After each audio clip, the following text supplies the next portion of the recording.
नमस्कार मंडळी, अमृतधारा या चॅनलमध्ये आपले सर्वांचे सहर्ष स्वागत आहे।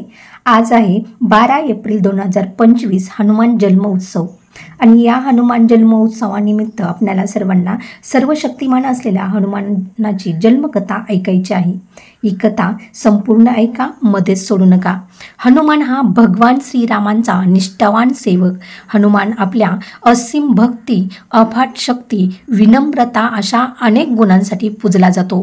हनुमानाच्या जन्माची कथा श्रीरामांच्या जन्माशी निगडित आहे। सर्वात प्रथम रावणाचा अहंकार कोणी मोडला असेल तर तो मारुतीरायाने।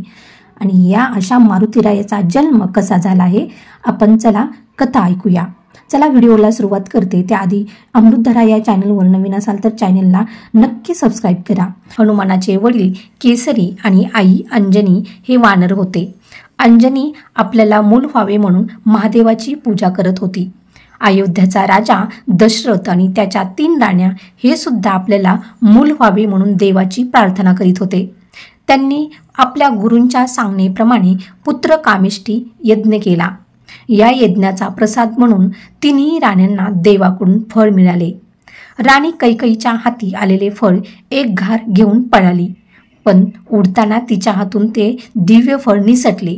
हेच फळ वाऱ्याने अंजनीच्या हातात पडले। आजूबाजूला त्या फळाचे झाड नसताना आपोआप आपल्या हाती आलेले फळ तिने देवाचा प्रसाद म्हणून श्रद्धेने ग्रहण केले। अयोध्येत सुमित्रेने आपले फळ कैकेयीसोबत वाटून खाल्ले। त्या दिव्य फळाच्या प्रभावाने अयोध्येत 3ही राण्या आणि अंजनी या सर्वांना मुले झाली। केसरी व अंजनी यांना जो मुलगा झाला त्याचे नाव ठेवले मारुती। मरुत म्हणजे वारा किंवा वायू। वाऱ्यामुळे म्हणजेच वायुदेवाच्या शक्तीमुळे ते फळ अंजनीच्या हातात आले, त्यामुळे मारुतीला वायुपुत्र असेही म्हणतात। शंकराच्या कृपेने झालेला हा बलवान मारुती रुद्रावतार असल्याचीही श्रद्धा आहे। मारुती अत्यंत शक्तिशाली होता। एक दिवस सूर्य उगवताना त्याचे तांबडे सूर्यबिंब पाहून मारुतीला ते सुंदर पिकलेले फळ वाटले आणि त्याने सूर्याच्या दिशेने झेप घेतली। त्याला अडवायला देवांचा राजा इंद्र याला आपले वज्र वापरावे लागले। या वज्रप्रहाराने मारुतीच्या हनुवटीला लागले आणि ती थोडी वाकडी झाली, त्यामुळे मारुतीचे एक नाव हनुमान असेही पडले।